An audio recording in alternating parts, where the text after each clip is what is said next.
The battlefield heats up and the Dark Avenger makes his move in my review of Naruto Shippuden, episode 330.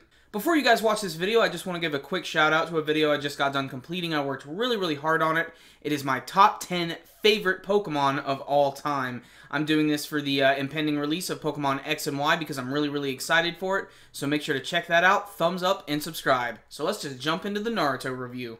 So I'm sure I'm not the only one who caught that really hilarious opening song. Usually in the Naruto Shippuden anime series, they usually just give you the opening and then they give you the episode.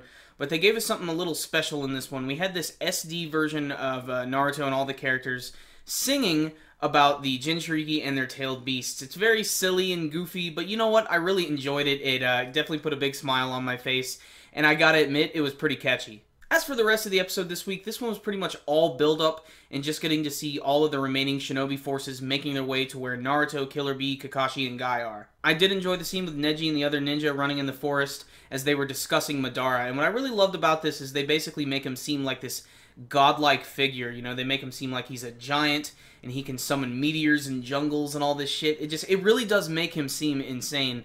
We then go back to the war room where we get to see that everybody's morale is a little bit low, and that's when Shikaku decides that he needs to send out a message to all the Shinobi forces about what Naruto is doing to sort of bolster their strength a little bit, and that's when Inoichi decides that he's going to do this, and apparently talking to all of the ninja at the same time probably takes a lot of chakra. In fact, Inoichi even says that he's going to try and get it done in 10 seconds, but he delivers this message to everyone, and it takes him a whole 20 seconds, and you can see that it's really taking a toll on him. He's got blood coming out of his nose. It's all freaky. I really did enjoy the next scene a lot as they go around to each of the different characters, and we're reminded about their relationships they have with Naruto.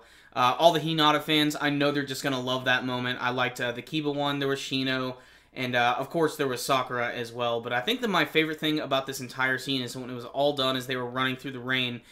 You get to see that the clouds are starting to part, the sun is making its way in, and I loved as they pan backwards, you get to see all the footprints of all the ninja heading towards Naruto and his location. Shinobi may not be Madara, but he certainly inherited a lot of his Uchiha smugness. I especially like the scene where he's standing on top of the Geto Mazo statue, and he's getting ready to pull out his fan, and then he sees a little bit of sweat on his arm, but then he realizes that it's actually rain, and he sort of scared himself at first. He's like, there's no way these guys would make me sweat, which just makes him sound like such a haughty asshole. The final scene of this week's episode is probably the most important one, and the only thing I had a problem with the scene is it took forever to actually see the reveal, and it's Sasuke. And you know what? It is a little cheesy, but I gotta admit, it's kind of cool when he looks towards the screen and there's a big lightning bolt.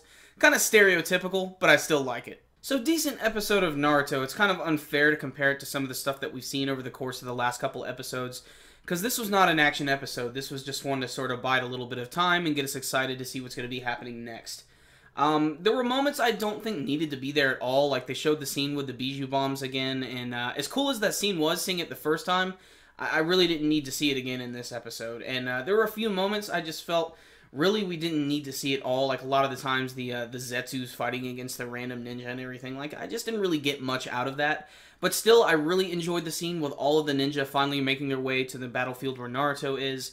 And the big reveal with Sasuke at the end is awesome because it looks like they're finally starting to get into his story a little bit more. So it's going to be a little bit more Sasuke-centric from here on out. Pretty average episode, but there were a lot of moments that entertained me, like that funny bit at the beginning when they were singing with the Jinchuriki.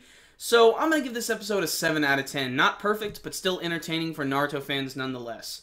So pretty decent episode of Naruto, but how did you guys feel about it this week? Did you have any favorite moments? Did you enjoy that little goofy song they had at the beginning of the episode? You can let me know with your comments below. And before you guys go, make sure and give this video a thumbs up, one of the best ways to support our videos.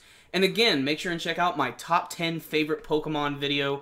It's really awesome. I worked forever on it, so make sure and check it out. So, I will see you next time, guys. Super Kami Guru 9000, out.